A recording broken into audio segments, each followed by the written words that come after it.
Before we dive into this bone-chilling tale, I've got one question for you. What's the scariest thing you've ever experienced? Drop your answer in the comments, and if you're ready for a story that might just top it, make sure to hit that subscribe button. Things are about to get really creepy. The letter arrived on a crisp autumn morning, its thick parchment stained yellow with age. Laura nearly missed it among the sea of bills and advertisements cluttering her mailbox. The wax seal on the envelope bore the emblem of a family crest she had only seen once before long ago. On the rare occasions her parents spoke of her grandmother. Edith Blackwood, Laura whispered, tracing the ornate design with her fingertips. Her estranged grandmother's name felt foreign on her tongue, an echo from a life she had never truly been part of. By the time Laura finished reading the letter, she was already dialing her brother David. "You won't believe this," she said, her voice trembling with a mix of excitement and unease. "Grandma Edith left me her house." "The creepy mansion in Black Hollow?" David asked, incredulous. "The one she never let anyone visit?" "That's the one," Laura confirmed, glancing at the letter again. It felt like holding a piece of a puzzle she never knew she needed to solve. "Are you going to sell it?" David's tone was practical, as always. Laura hesitated. "I don't know. I feel like I should at least see it first. It's all that's left of her, and I barely knew her. Maybe there's something there. Something that explains why she shut everyone out." David sighed. "Fine. I'm coming with you." The drive to Black Hollow took the better part of a day, the landscape growing wilder and more desolate as they left the city behind. The sun dipped low on the horizon as their car wound through dense forests, the trees casting long, skeletal shadows across the road. "This place gives me the creeps," David muttered, glancing at the towering pines. "It's like something out of a horror movie." Laura forced a laugh. "It's just an old house. Stop being dramatic." But when the mansion finally came into view, even Laura couldn't suppress a shiver. It stood at the end of a gravel driveway, its towering spires piercing the twilight sky. Ivy clung to its weathered stone walls, and the stained glass windows glinted like malevolent eyes. The air around it felt heavier, as if the house itself was alive and watching. "Welcome to your inheritance," David said, his attempt at humor falling flat. The iron gates screeched in protest as Laura pushed them open, the sound echoing like a warning through the stillness. They parked the car and stepped onto the overgrown lawn, their footsteps crunching against the gravel. "It's bigger than I thought," Laura admitted, craning her neck to take in the mansion's full height. "And a lot creepier," David added. "You sure about this?" Laura nodded, her determination outweighing her unease. "Let's just get inside." The front door was massive, its wood warped and cracked with age. The brass handle felt cold under Laura's touch as she turned it, the door groaning open to reveal a cavernous foyer. Dust motes floated in the air, illuminated by the dying light streaming through the stained glass windows. A grand staircase dominated the room, its banister intricately carved with motifs of vines and birds. Chandeliers hung precariously overhead, their crystals dulled by years of neglect. "Home, sweet home," David said, his voice echoing through the empty space. They spent the first hour exploring the ground floor, their footsteps stirring up clouds of dust. The house was a labyrinth of rooms, each more foreboding than the last. A dining hall with a table long enough to seat 20. A library filled with books so old their spines crumbled at a touch. A sitting room where faded portraits of grim-faced ancestors watched their every move. "This place is a museum of bad vibes," David muttered. "I'm half expecting a ghost to jump out any second." Laura rolled her eyes but couldn't shake the feeling that they were being watched. The house seemed to groan and sigh around them, as if it resented their intrusion. By the time they finished unpacking what little they had brought, night had fallen. They settled in the living room, a fire crackling weakly in the hearth. The warmth did little to dispel the chill that seemed to emanate from the very walls. "So, what now?" David asked, flipping through a book he had found in the library. Now we figure out what to do with this place, Laura replied, staring into the flames. Maybe there's something here worth keeping. Something that explains why she left it to me. David snorted. Or maybe it's just a creepy old house full of junk. Laura didn't respond. She couldn't shake the feeling that the mansion was more than it seemed, that it held secrets waiting to be uncovered. The first night passed uneventfully, though Laura dreamed of shadows that moved on their own and whispers that seemed to come from the walls. She woke with a start, her heart pounding, but the room was silent save for the distant hoot of an owl. Just nerves, she muttered, turning over and willing herself back to sleep. The next day they ventured into the upper floors. The air grew colder as they ascended, the shadows deeper. Most of the rooms were empty or filled with decaying furniture, but one door at the end of a narrow hallway caught Laura's attention. Unlike the others, it was locked, the keyhole covered in cobwebs. "What do you think's in there?" she asked, running her fingers over the ornate brass handle. "Probably something we don't want to find," David replied, but Laura was already searching for the key. They found it in a drawer in the library, a tarnished silver key that felt strangely warm to the touch. When Laura unlocked the door, it swung open with a creak, revealing a room that looked untouched by time. A massive four-poster bed dominated the space, its curtains heavy with dust. An antique dresser stood against the wall, its surface cluttered with trinkets and photographs. But it was the journal on the nightstand that drew Laura's attention. Bound in cracked leather, its pages were filled with spidery handwriting. "What is it?" David asked, peering over her shoulder. "Grandma's journal," Laura replied, flipping through the pages. The entries were disjointed, rambling accounts of daily life mixed with cryptic warnings and references to something called the Entity. One passage stood out. "The house breathes. It watches. The Entity stirs, growing stronger with each passing day. I fear it will consume us all." Laura's blood ran cold. "What the hell is this?" David shook his head. Probably just the ramblings of an old woman losing her mind. But Laura wasn't so sure. The words felt like a warning, one she couldn't afford to ignore. That night the house came alive. It started with faint whispers, barely audible over the crackle of the fire. Then came the footsteps, soft but deliberate, echoing through the halls. "Do you hear that?" Laura asked, clutching her blanket. David nodded, his face pale. "Stay here. I'll check it out." "No way," Laura said, grabbing the fireplace poker. "I'm coming with you." They crept through the darkened corridors, their flashlight beams cutting through the gloom. The whispers grew louder, seeming to come from everywhere and nowhere at once. At the end of the hallway, they found a door ajar. Beyond it was a staircase spiraling down into darkness. "This isn't on the floor plan," David whispered. Laura hesitated, the air around her growing colder. "We have to see what's down there."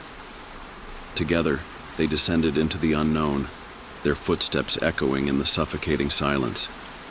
At the bottom of the stairs, they found themselves in a cavernous basement, its stone walls damp and covered in moss. In the center of the room stood an altar, its surface stained with something dark and dried. "What the hell is this?" David asked, his voice barely above a whisper. Laura didn't answer. Her attention was drawn to the carvings on the walls, strange symbols and figures that seemed to writhe and shift in the flickering light of their flashlight. And then, from the shadows, came a sound that froze them both in place. A low, guttural growl. "Run," Laura whispered, grabbing David's arm. "Now." On their second day in the mansion, Laura's curiosity got the better of her. After breakfast, she returned to the library where she had discovered her grandmother's journal. Something about the room felt alive, as though the very air carried the weight of thousands of unsaid words. David was less enthusiastic. "You know, this house gives me the creeps," he muttered, trailing reluctantly behind her. "Why are we going back in there?" "Because there's more to learn," Laura replied. "Grandma lived here for decades, and she clearly knew something about what's going on. The journal was vague at best, And let's not forget it mentioned some creepy entity. Not exactly comforting. The library's musty scent was almost overpowering. Laura returned to the desk and carefully flipped through the journal. The spidery handwriting seemed more erratic in later entries, as though her grandmother had written in a frantic state. "Listen to this," Laura said, pointing to a particular passage. "The house demands its tribute. The entity's hunger grows, and I fear for the lives of anyone who dares remain." David frowned. Tribute. What kind of tribute? Laura shook her head. "I don't know, but it doesn't sound good." They spent the better part of the afternoon sifting through the library, discovering dusty tomes and hidden compartments in the desk. In one drawer, Laura found a bundle of letters addressed to her grandmother. The handwriting was unfamiliar, but the contents were chilling. "You cannot control it," she read aloud. "No matter what you promised, it will take what it wants." David's face grew pale. It sounds like she made some kind of deal. But why? Laura wondered aloud. And with what? That night, the house seemed more oppressive than ever. The temperature plummeted, and the walls creaked as though straining under an unseen force. Laura lay awake in her bed, clutching the journal like a talisman. Her eyes darted toward every shadow, every flicker of movement. Then, around midnight, a loud thud echoed from the floor below. Laura sat bolt upright. Moments later, David burst into her room, his face a mask of fear. "Did you hear that?" he whispered. "Of course I did. What was it?" "Let's go check." Armed with a flashlight and a crowbar, they descended the grand staircase. The air was so cold that their breaths fogged in front of them. The sound had come from the kitchen, where they found one of the heavy oak cabinets lying flat on the floor. Its contents were strewn everywhere. Shattered plates, broken glass, and bent cutlery. "How does something like this just fall over?" Laura asked, her voice trembling. David ran his hand through his hair. I don't think it did. Look." He pointed to the floor where long, jagged scratches led from the cabinet's original position. It looked as though it had been dragged by something immensely strong. "We need to leave," David said firmly. "Now." Laura hesitated. The rational part of her agreed, but a nagging feeling kept her rooted in place. "If we leave, we'll never know the truth. What if this entity follows us? Wouldn't you rather figure out what it wants and end this once and for all?" David didn't answer, but the tension in his jaw spoke volumes. The following day, the siblings ventured into the mansion's lower levels. A narrow staircase led them to a basement that reeked of damp earth and mildew. The air grew heavier with each step, and the beam of their flashlight barely pierced the inky darkness. The basement walls were lined with shelves filled with jars of strange, murky liquids. In the center of the room stood an ancient stone altar, its surface etched with runes that seemed to shift under their gaze. David ran his fingers over the carvings. "This doesn't look like anything Grandma would have had. It's older." Laura's gaze fell on a small locked chest beside the altar. "Let's see what's in here." It took them several minutes to force the lock open. Inside, they found a set of ritualistic tools: a curved dagger, a bundle of herbs, and a brittle yellowed scroll. Laura carefully unrolled the parchment, revealing more runes and a diagram depicting what appeared to be the entity. "It's watching us," David murmured. "What?" "Look," he said, pointing to the far corner of the basement. Laura's heart leapt into her throat. A shadow darker than the surrounding gloom seemed to writhe and shift as if alive. Two faint, glowing eyes stared back at them. Before she could react, the shadow surged forward. David grabbed her arm, and they bolted up the stairs, slamming the basement door shut behind them. For a moment, they stood in silence, their hearts pounding in unison. "Tell me you saw that," David said. Laura nodded. "It's real. All of it." As days turned into nights, the house's malevolence grew bolder. The whispers turned into disembodied voices calling their names. Doors slammed shut of their own accord, and objects moved when no one was looking. Both siblings began to experience vivid nightmares, each more horrifying than the last. One night, Laura dreamed of the entity. It appeared as a formless shadow, but its presence was suffocating. In the dream, it whispered to her, promising safety in exchange for a sacrifice. She awoke drenched in sweat, the memory of its voice lingering in her ears. David's dreams were no better. He saw visions of the mansion's past occupants, their faces twisted in agony as they begged for release. Each dream ended with the entity consuming them, leaving behind only silence.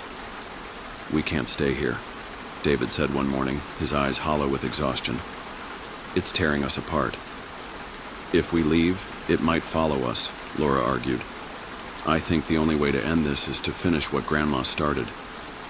David looked at her skeptically. "And how do you propose we do that?" Laura held up the brittle scroll they had found in the basement. "This. It's a ritual. I think it's meant to banish the entity." Performing the ritual was no small task. The instructions were cryptic, and some of the required materials were nearly impossible to find.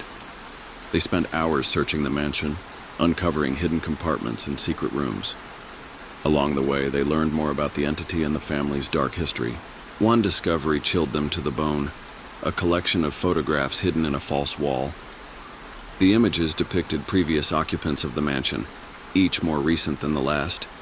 In every photograph, a shadowy figure loomed in the background, its glowing eyes fixed on the camera.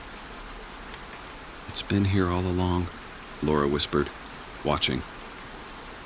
By the time they gathered all the materials, the sun had set, casting the mansion into its familiar darkness. They decided to perform the ritual in the library, the room that seemed most connected to the entity. They arranged the items according to the diagram on the scroll: a circle of salt, candles at each cardinal point, and the dagger placed at the center. Laura read aloud the incantation, her voice trembling with each word.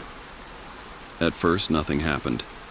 Then, a deep guttural growl reverberated through the room. The air grew thick, and the candles flickered wildly. The shadows coalesced into a single towering form. The entity had arrived. The wind howled as Laura and David prepared for the ritual in the heart of the mansion, the library where they had first uncovered the truth. The room was lit by flickering candlelight, casting shifting shadows that seemed to dance to the malevolent energy that filled the air. The journal lay open on the central table, its spidery handwriting guiding them through the ritual's steps. The symbols they had painstakingly drawn onto the floor with chalk glowed faintly, as though pulsing with a life of their own. David glanced at Laura, his face pale but determined. "Are you sure about this?" She nodded, clutching the iron relic they had retrieved from the mansion's cryptic basement. "It's the only way to end this. If we don't, the entity will never stop." The atmosphere grew heavier as they began the chant, their voices trembling but gaining strength with each syllable. The ancient words seemed to resonate in the room, echoing unnaturally. The air became frigid, their breath visible as misty puffs. The house responded with groans and creaks, the walls seeming to close in around them. Then a deafening crash shattered the tense silence.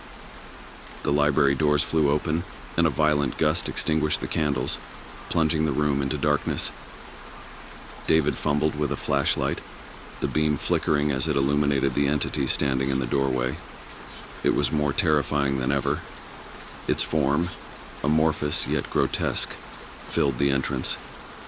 The darkness of its body seemed to absorb the light, its empty eye sockets leaking black ichor that dripped onto the floor. Tendrils of shadow writhed around it, seeking something to grasp. "Keep going," Laura shouted over the howling wind that now surged through the room. She gripped the relic tighter, her hand shaking but resolute. Together they resumed the chant, their voices straining to rise above the cacophony. The entity screamed, a sound that wasn't of this world. It lunged forward, its tendrils slamming against the invisible barrier created by the symbols on the floor.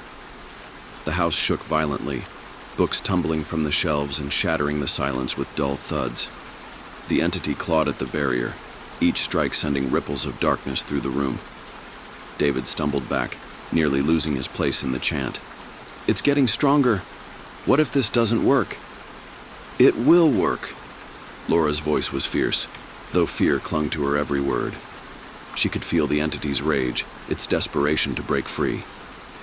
The journal's pages began to flutter wildly, the symbols glowing brighter with each word of the chant.